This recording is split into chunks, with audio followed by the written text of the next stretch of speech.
Oh hey there! So, let's dig into the problem we have at hand.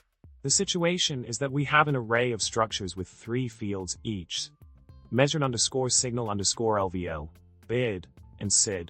We want to group the data by BiD and SiD values. The BiD can be in the range of 0, 7, and the SiD can only have values of 1, 4, 10, or 18.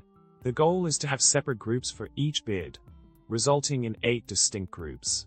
Our current approach, although functional, involves multiple repetitive steps which are not very efficient. We're looking for a more streamlined solution to tackle this problem. Now let's dive into the solution that can help us optimize the grouping process. The first step involves using the findgroups function. By applying BiD _ SiD _ groups equals findgroups, stBiD, stSiD, we can efficiently group the data based on the BiD and SiD values. This helps us organize the information into distinct clusters, setting the stage for further refinement. Building on the initial grouping, the next step in our journey towards efficient data organization is the use of the splitapply function. By executing group data equals splitapply, add varargen, SD, varargen1, smiley face, 1, height SD, G, we can extract and structure the group data more effectively.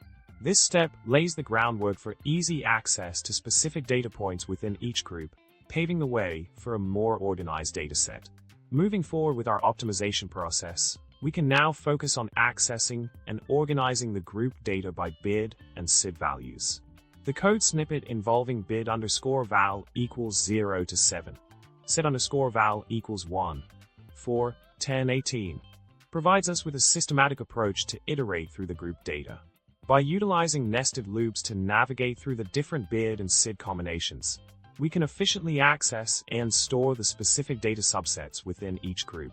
This iterative process ensures that we can easily access and work with the segmented data, enhancing the overall efficiency of our data organization. In summary, we've explored a more efficient approach to tackle the data grouping problem at hand. By leveraging the findgroups, splitapply, and iterative access techniques, we've optimized the data organization process, resulting in a more streamlined and effective workflow. So, there you have it.